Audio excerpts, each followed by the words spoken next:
दोस्तों, अंकित एक बिजनेसमैन था। वो अक्सर अपने काम से देर रात घर पर लौटता था। कुछ ही दिनों पहले की बात है जब अंकित को घर आते आते काफी देरी हो गई थी। उस दिन जब वो घर जा रहा था तो घर जाते समय रास्ते में उसे एक औरत मिली जो चूड़ियां बेच रही थी। वो औरत अचानक से अंकित के गाड़ी के आगे आकर खड़ी हो गई और वो बोलने लगी कि साहब ये चूड़ियां ले लो। पर अंकित को घर जाने की देरी थी तो उसने मना कर दिया और वहां से जाने लगा। उस दिन अंकित के ड्राइवर की तबीयत भी थोड़ी खराब हो गई थी, इसलिए अंकित खुद ही अपनी गाड़ी चलाकर जा रहा था।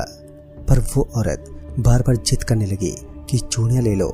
अंकित बार बार उसे मना कर रहा था पर वो अंकित की एक भी नहीं सुन रही थी और एक ही बात बोले जा रही थी कि चूड़ियां ले लो।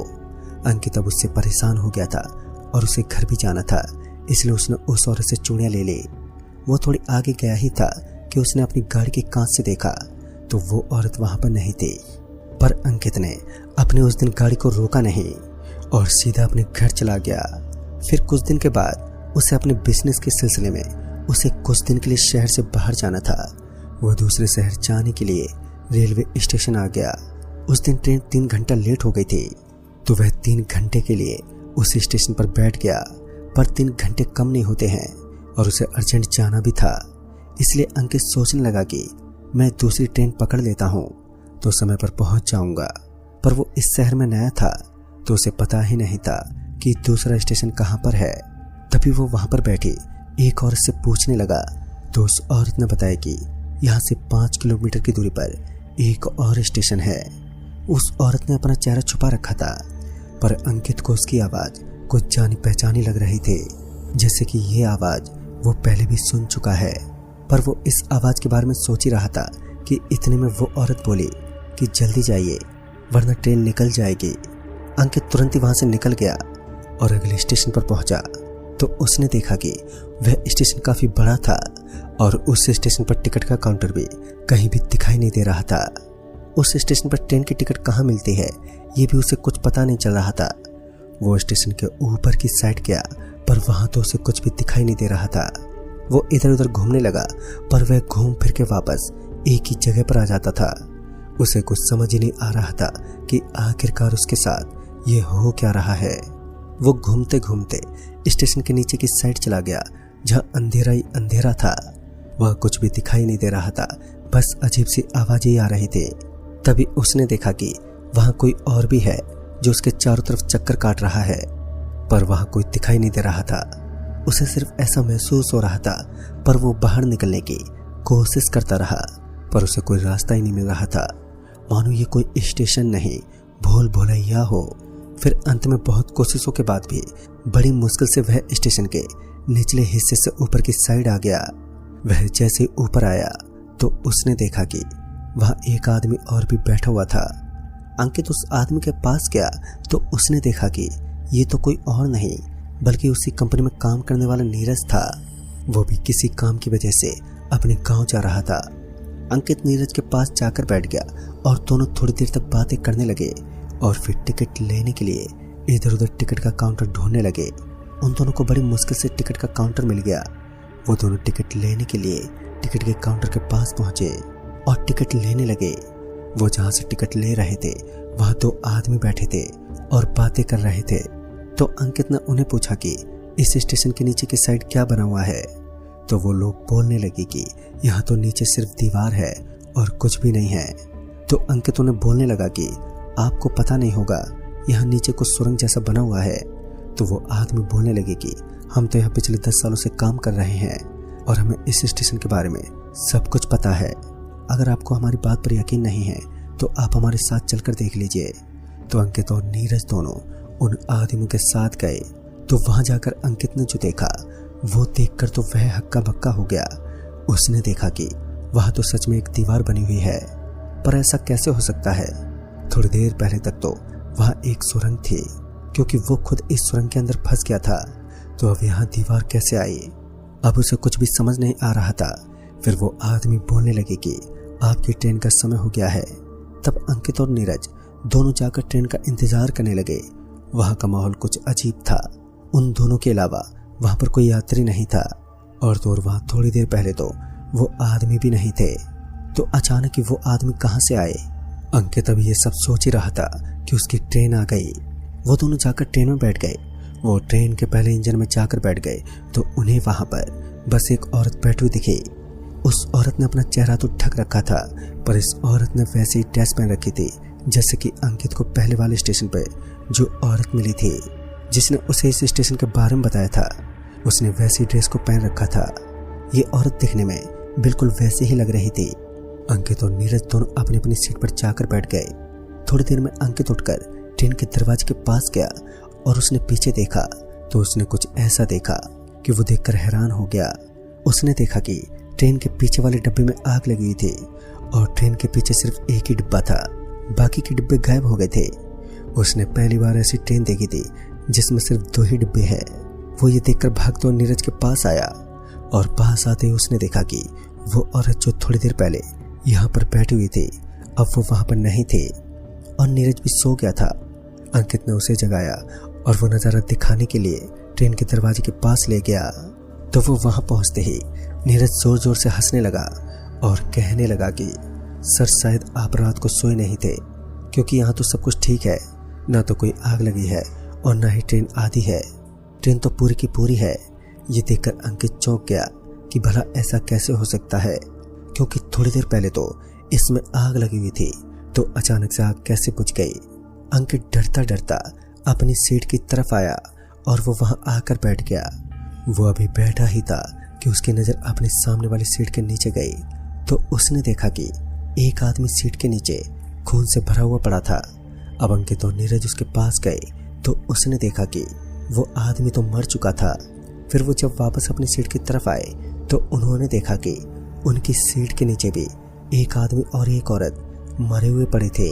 और जब उन दोनों ने अपनी सीट के नीचे पड़े हुए आदमी और औरत को बाहर निकाला और जैसे उन्हें बाहर निकाला तो उन्होंने देखा कि अब उनके चारों तरफ बहुत सारे लोग मरे हुए पड़े थे। पर कुछ देर पहले तो यहाँ पर सब कुछ ठीक था, तो अचानक से इतने मुर्दे आए तो आए कहाँ से, ये बात उन्हें कुछ समझ में नहीं आ रही थी। और उन सबको देखकर तो ऐसा ही लग रहा था कि मानो उनका पूरा शरीर जल चुका हो। उनका चेहरा और बाकी का शरीर बहुत ही बुरी तरह से जला हुआ था, जिसे देखकर कोई भी आदमी डर जाएगा। अब ट्रेन की स्पीड अचानक से इतनी तेज हो गई थी कि मानो ट्रेन हवा में उड़ रही हो। उन दोनों को काफी डर लगने लगा और वो जाकर अपनी सीट पर बैठ गए। वो जैसे अपनी सीट पर गए तो उन्होंने देखा कि वहां पर एक औरत बैठी है और वो औरत और कोई नहीं बल्कि वही थी जिसने उन दोनों को इस स्टेशन के बारे में बताया था। पर ये औरत इनकी सीट पर कैसे आई, उन्हें ये बात कुछ समझ में नहीं आई, क्योंकि थोड़ी देर पहले तो यहाँ पर कोई नहीं था। वह थोड़ी देर तो चुप बैठे थे। फिर अचानक से इस औरत के मुंह से तेज हवा के कारण दुपट्टा हट गया और जैसे अंकित ने उसका मुंह देखा तो वो एकदम से चौंक गया, क्योंकि वो औरत वही थी जो कुछ दिन पहले अंकित को घर जाते वक्त रात को मिली थी और रात को उसे चूड़ियां बेची थी। और जैसे अंकित उससे कुछ पूछता कि वो औरत अपनी सीट से उठकर वहां से चलने लग गई। और जब अंकित उसके पीछे गया और वह उससे कुछ पूछने के लिए उसे रोकने लगा तो उसने देखा कि वहां तो कोई औरत है ही नहीं, वहां तो सिर्फ एक सफेद दुपट्टा उड़ रहा था। वो दोनों अब काफी ज्यादा डरने लग गए और अंकित को मन ही मन में कुछ पल के लिए ऐसा लगा जैसे कि उस दिन अगर वो उस औरत से चूड़ियां नहीं लेता तो आज वो इस ट्रेन में नहीं फंसता। और अब वह दोनों ट्रेन से कूदने की सोचने लगे थे कि उन्होंने जो देखा वो देखकर तो मानो उनके होश से उड़ गए। उन्होंने देखा कि अभी थोड़ी देर पहले तक जो यहाँ मुर्दे पड़े हुए थे अब वो सब जिंदा हो गए हैं और आपस में सब बातें कर रहे थे। वो हंस भी रहे थे जैसे कि मानो सब नॉर्मल है। उन दोनों को समझ में आ गया था कि वो इस ट्रेन के अंदर अब फंस चुके हैं और ये ट्रेन कोई आम ट्रेन नहीं है बल्कि काली शक्तियों से घिरी हुई ट्रेन है। पर जब तक उनको इस बात का पता चला तब तक बहुत देर हो चुकी थी और वो दोनों उस ट्रेन के अंदर फंस चुके थे और ये ट्रेन जरूर कोई जादुई ट्रेन है। वो दोनों ये सब सोच रहे थे कि तभी नीरज बोलने लगा कि सर कहीं ये वही ट्रेन तो नहीं है जिसका 1 महीने पहले एक्सीडेंट हुआ था और सब यात्री जल गए थे। नीरज के ऐसा बोलते ही ट्रेन और तेज तेज चलने लग गई और ऐसा लगने लग गया था कि मानो अब यह ट्रेन पलटने वाली है। वो दोनों भागने की कोशिश करने लगे पर वो अपनी जगह से हिल भी नहीं पा रहे थे, जैसे कि वो दोनों वहां पर चिपक गए हों। उन्हें ऐसा लगने लगा था जैसे कि काली शक्तियों ने उनके बदन को अपनी शक्तियों से जकड़ लिया हो। अब कुछ पल के लिए उन्हें ऐसा लगने लगा था कि आज उन्हें कोई भी नहीं बचा सकता, पर वो कोशिश ही कर रहे थे कि उन्हें ऐसा लग रहा था कि कोई उन्हें ट्रेन के दरवाजे की तरफ खींच रहा है, पर उनके सामने तो सिर्फ एक सफेद दुपट्टा था। वह उन्हें कोई दिखाई नहीं दे रहा था, तो उन्हें कौन खींच रहा है उन्हें ये नहीं पता था। वो जैसे ही दरवाजे के पास गए तो उन्हें पीछे से एक मुर्दे ने अपनी तरफ खींचा और वो बोलने लगा कि इतनी जल्दी कहाँ जा रहे हो?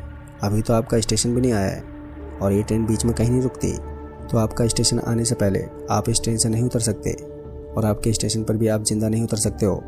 उस मुर्दे आदमी की बात सुनकर उन दोनों के दिल की धड़कनें तो काफी तेज होने लगी थी।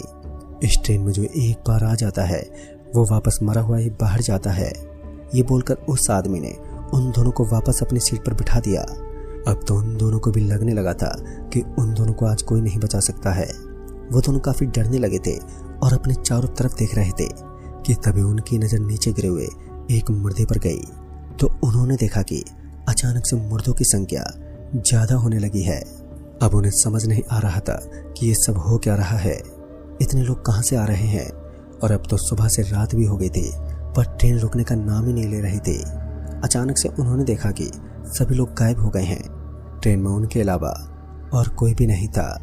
उन दोनों ने सोचा कि अगर वह इस समय ट्रेन से कूद जाएंगे तो वो शायद बच सकते हैं। वो दोनों ट्रेन के दरवाजे के पास गए और कूदने ही वाले थे कि अचानक से किसी औरत ने उनका हाथ पकड़ रखा था और वो उन्हें वापस ट्रेन के अंदर खींच रहे थे। तभी वो दोनों अपने हाथ छुड़ाने की कोशिश करने लगे।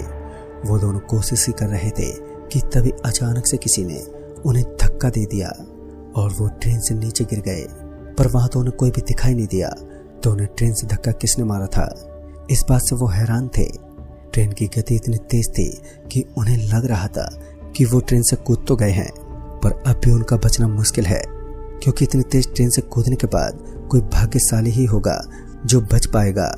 पर उन्हें नहीं पता था कि वो भी भाग्यशाली हैं जो बच गए, क्योंकि वो एक नदी के अंदर गिरे थे जिसकी वजह से उनकी जान बच गई थी।